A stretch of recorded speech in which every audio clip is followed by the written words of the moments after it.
دنیا کا سب سے بڑا زیر زمین انسانیت کا ٹیمپل، جس کی تعمیر 15 برس تک رازداری میں جاری رہی۔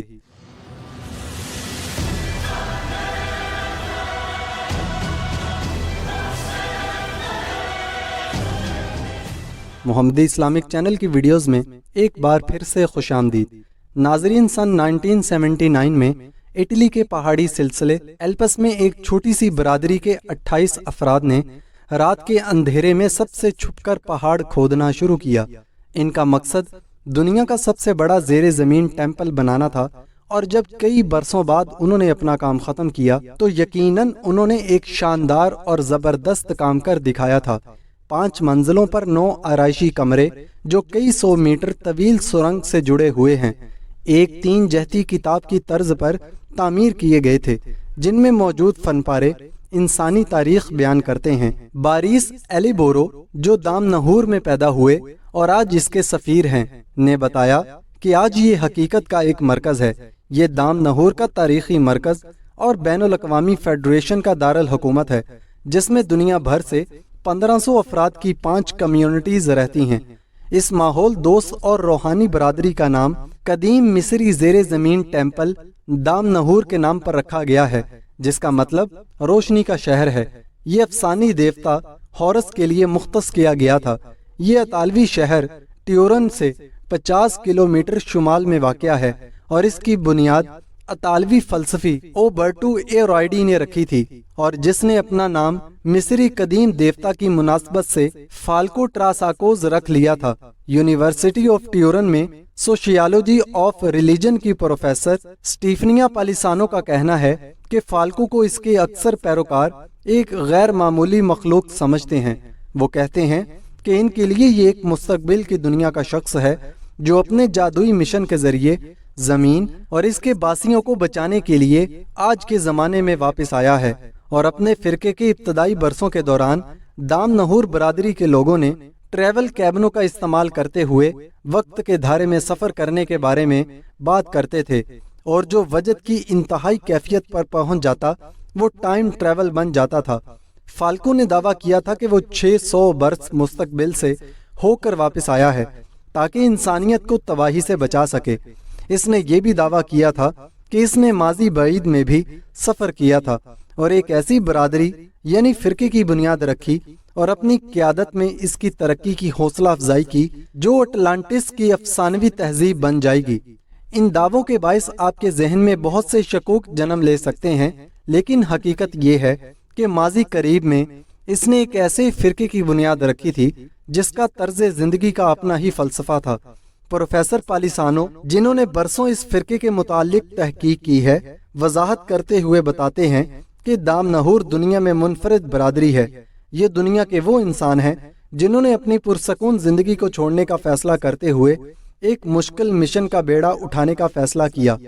پروفیسر پالیسانو کا کہنا ہے کہ فالکو اس قسم کی وابستگی کی حوصلہ افزائی اس لیے کرتا تھا کیونکہ اپنے جادوئی مشن کی تکمیل کے لیے اسے ٹیمپل بنانے کی ضرورت تھی جہاں اس کی جادوئی ٹیکنالوجی موجود ہوتی۔ انہی پیروکاروں میں سے ایک دام نہور اکیڈمی کے اینٹیلوپ ویربینا بھی ہیں، جن کا نام جانوروں اور پودوں کے ناموں کو اپنانے کی روایت کی عکاسی کرتا ہے۔ وہ کہتے ہیں کہ میں 1 اپریل 1985 کو دام نہور برادری میں رہنے آیا تھا۔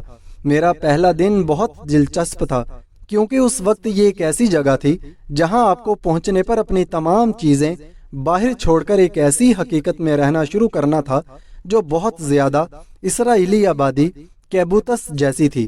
فالکو کی قیادت میں دام نہور کے پہلے باسیوں نے کھدائی کا کام شروع کیا۔ وہ بتاتے ہیں کہ ان برسوں کے دوران ہم سب نے ٹیمپل کی تعمیر میں حصہ لیا۔ اس دنوں ہماری زندگی بس یہی تھی۔ ایلبورو کا کہنا ہے کہ پہلے 15 برسوں کے دوران یہ سب انتہائی رازداری کے ساتھ ہوا، کیونکہ اٹلی میں ایسا کوئی قانون نہیں تھا جو نجی زیر زمین عمارتوں کی تعمیر کی اجازت دیتا تھا۔ اس کے علاوہ انہیں یہ بھی خطرہ تھا کہ اٹلی جیسے سخت گیر کیتھولک ملک میں کسی اور مذہب یا فرقے کے ٹیمپل کی تعمیر کو مسترد کر دیا جائے گا۔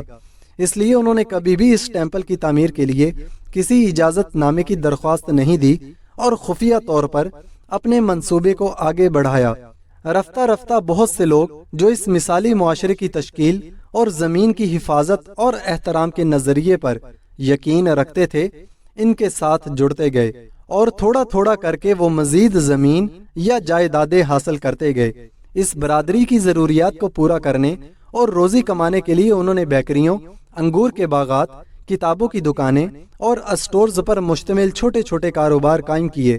ان کاروباروں کے مالکان کے علاوہ وہ لوگ جو مستری، فنکار، کسان اور کاریگر تھے، دن کے وقت اپنا کام کرتے تھے اور سال بہ سال شفٹوں میں رازداری سے رات کو ٹیمپل کی تعمیر کے لیے کھدائی کرتے تھے۔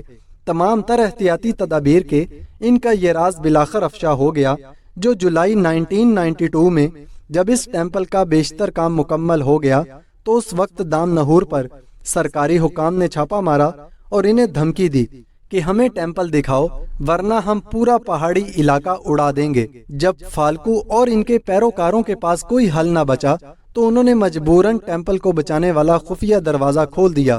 وربینا کہتے ہیں کہ یہ سوچنا یا تصور کرنا بھی ناممکن تھا کہ لکڑی کے ایسے گمنام دروازے کے پیچھے ایک ناقابل یقین اور ناقابل تصور دنیا کھل سکتی ہے۔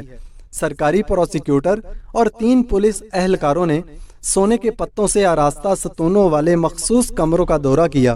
ان کمروں کی دیواروں کو اور چھتوں کو فن پاروں، آب رنگوں، موزیک اور کرسٹل سے سجایا گیا تھا۔